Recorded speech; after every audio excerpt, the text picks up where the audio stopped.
Things Fall Apart, Chapter 1.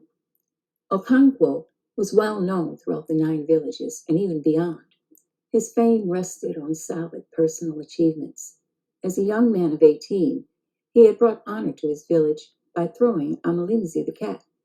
Amalinze was the great wrestler who for 7 years was unbeaten, from Umofia to Mambano. He was called the cat because his back would never touch the earth. It was this man that Okonkwo threw in a fight, which the old men agreed was one of the fiercest since the founder of their town engaged the spirit in the wild for 7 days and 7 nights. The drums beat and the flutes sang, and the spectators held their breath. Amalinze was a wily craftsman, but Okonkwo was as slippery as fish in water. Every nerve and every muscle stood out on their arms, on their backs, and their thighs, and one almost heard them stretching to the breaking point. In the end, Okonkwo threw the cat. That was many years ago, 20 years or more, and during this time, Okonkwo's fame had grown like a bushfire in the Harmattan. He was tall and huge, and his bushy eyebrows and wide nose gave him a very severe look. He breathed heavily, and it was said that when he slept, his wives and children in their houses could hear him breathe. When he walked, his heels hardly touched the ground, and he seemed to walk on springs, as if he was going to pounce on somebody. And he did pounce on people quite often. He had a slight stammer, and whenever he was angry and could not get words out quickly enough, he would use his fists. He had no patience with unsuccessful men. He had had no patience with his father. Unoka, for that was his father's name, had died 10 years ago. In his day, he was lazy and improvident and was quite incapable of thinking about tomorrow. If any money came his way, and it seldom did, he immediately bought gourds of palm wine, called round his neighbors, and made merry. He always said that whenever he saw a dead man's mouth, he saw the folly of not eating what one had in one's lifetime. Unoko was, of course, a debtor, and he owed every neighbor some money, from a few cowries to quite substantial amounts. He was tall, but very thin, and had a slight stoop. He wore a haggard and mournful look, except when he was drinking or playing on his flute.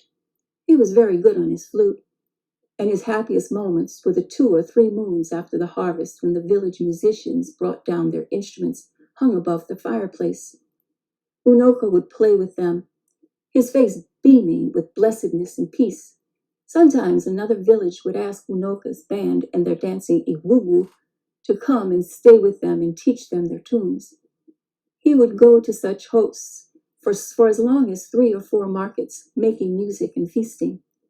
Unoka loved the good hire and the good fellowship, and he loved this season of the year when the rains had stopped and the sun rose every morning with dazzling beauty.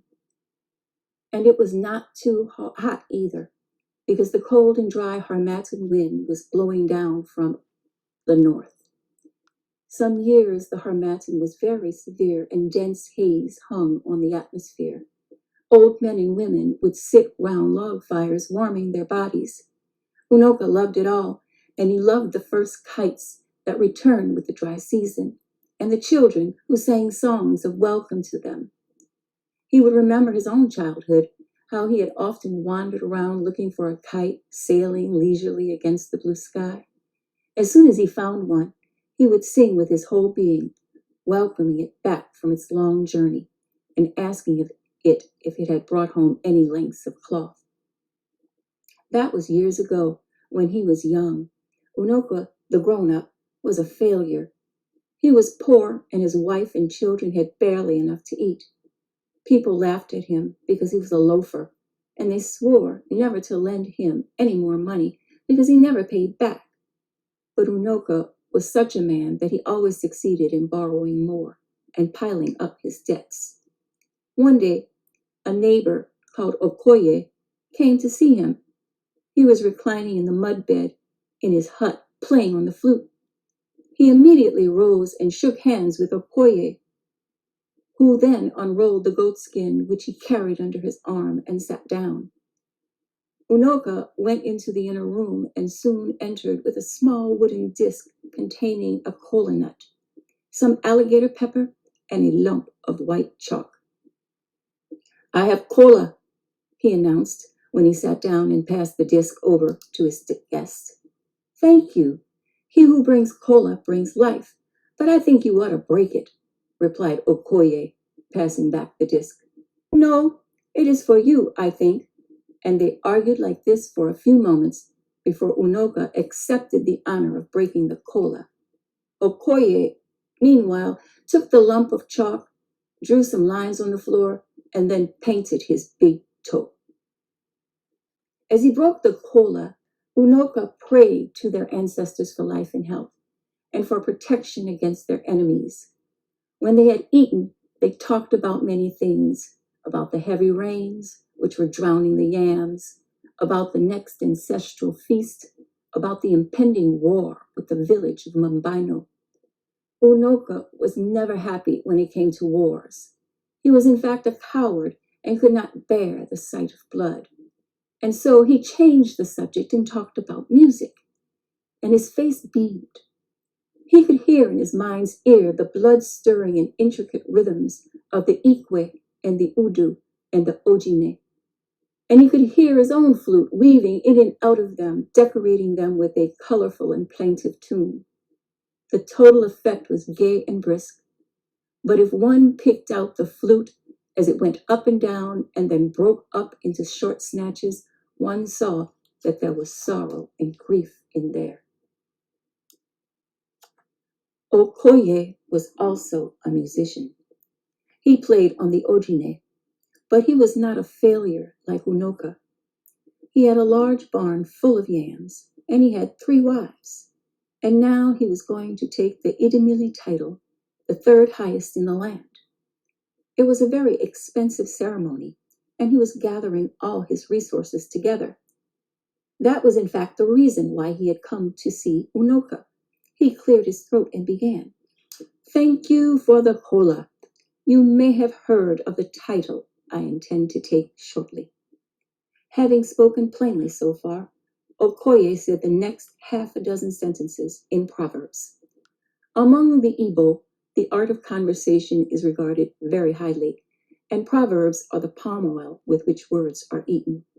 Okoye was a great talker, and he spoke for a long time, skirting round the subject and then hitting it finally. In short, he was asking Unoka to return the 200 cowries he had borrowed from him more than 2 years before. As soon as Unoka understood what his friend was driving at, he burst out laughing. He laughed loud and long, and his voice rang out clear as the ojine, and tears stood in his eyes. His visitor was amazed and sat speechless. And at the end, Unoka was able to give an answer between fresh outbursts of mirth. Look at that wall, he said, pointing at the far wall of his hut, which was rubbed with red earth so that it shone. Look at those lines of chalk. And Okoye saw groups of short, perpendicular lines drawn in chalk. There were 5 groups, and the smallest group had 10 lines.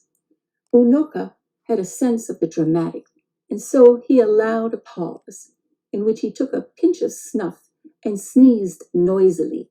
And then he continued, Each group of these represents a debt to someone, and each stroke is 100 cowries. You see, I owe that man 1,000 cowries, but he has not come to wake me up in the morning for it. I shall pay you, but not today. Our elders say that the sun will shine on those who stand before it shines on those who kneel under them. I shall pay my big debts first. And he took another pinch of snuff, as if that was paying the big debts first. Okoye rolled his goatskin and departed. When Unoka died, he had taken no title at all, and he was heavily in debt. Any wonder, then, that his son Okonkwo was ashamed of him? Fortunately, among these people, a man was judged according to his worth and not according to the worth of his father. Okonkwo was clearly cut out for great things. He was still young, but he had won fame as the greatest wrestler in the 9 villages. He was a wealthy farmer and had had 2 barns full of yams. And he had just married his 3rd wife. To crown it all, he had taken 2 titles and had shown incredible prowess in 2 intertribal wars. And so, although Okonkwo was still young, he was already one of the greatest men of his time. Age was respected among his people, but achievement was revered. As the elders said, if a child washed his hands, he could eat with kings. Okonkwo had clearly washed his hands, and so he ate with kings and elders. And that was how he came to look after the doomed lad, who was sacrificed to the village of Umofia by their neighbors to avoid war and bloodshed. That ill-fated lad was called Ikemefuna.